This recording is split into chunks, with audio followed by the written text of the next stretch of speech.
തരംഗത്തിൽ തലസ്ഥാന ജില്ലയിലും UDF-ന് മികച്ച നേട്ടമാണ്. 14-ൽ 7ഇടത്താണ് UDF വിജയിച്ചത്. LDF 5 സീറ്റിലേക്ക് ഒതുങ്ങി.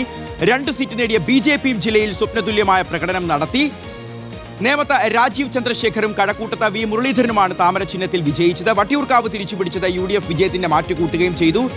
നമ്മൾ ഓരോ ജില്ലകളിലൂടെയുള്ള ഒരു കണക്കുകൂട്ടലിലേക്കാണ് പോകുന്നത്. തിരുവനന്തപുരം മുതൽ കാസർഗോഡ് വരെയുള്ള ഓരോ ജില്ലയിലെയും കൃത്യമായ ഇന്നത്തെ തെരഞ്ഞെടുപ്പ് വിശകലനത്തിലേക്കാണ് നമ്മൾ പോകുന്നത്.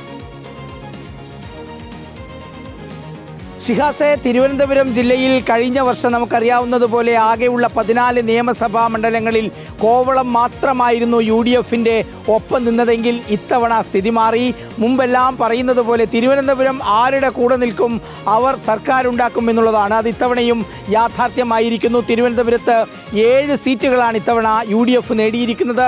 പക്ഷേ സംസ്ഥാനമാകെ കനത്ത പരാജയമുണ്ടാകുമ്പോഴും തിരുവനന്തപുരത്ത് LDF-ന് ചെറിയ ഒരു രക്ഷയുണ്ടായി എന്നതാണ്.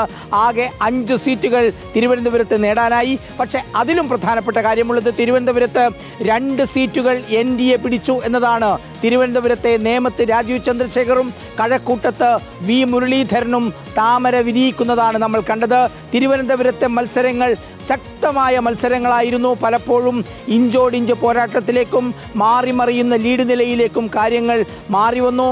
ഇവിടെ വട്ടിയൂർക്കാവിലടക്കം അതിശക്തമായ മത്സരം നടന്നിരുന്നു എന്നുള്ളതാണ് ഏറ്റവും പ്രധാനപ്പെട്ട കാര്യം. ചുരുക്കത്തിൽ സംസ്ഥാനമാകെ LDF വിരുദ്ധ വികാരം ആഞ്ഞടിക്കുമ്പോഴും 5 സീറ്റുകൾ നിലനിർത്താനായി തിരുവനന്തപുരത്ത് എന്നുള്ളത് LDF-നെ സംബന്ധിച്ചിടത്തോളം നേട്ടമാണ്.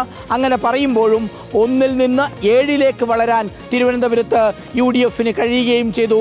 ഒപ്പം 2 താമരകൾ ഒന്നിച്ച് വിരയിക്കാൻ തിരുവനന്തപുരത്ത് NDA-ക്ക് കഴിഞ്ഞു. ഷിഹാസ്, അതുതന്നെയാണ് TV പ്രസാദ്. ഈ ലോക്സഭാ തെരഞ്ഞെടുപ്പ് ആകുമ്പോൾ ശശി തരൂർ ഒരു വലിയ വിജയം നേടും. പക്ഷേ നിയമസഭയിൽ കടപുഴകി വീഴുന്നൊരവസ്ഥ.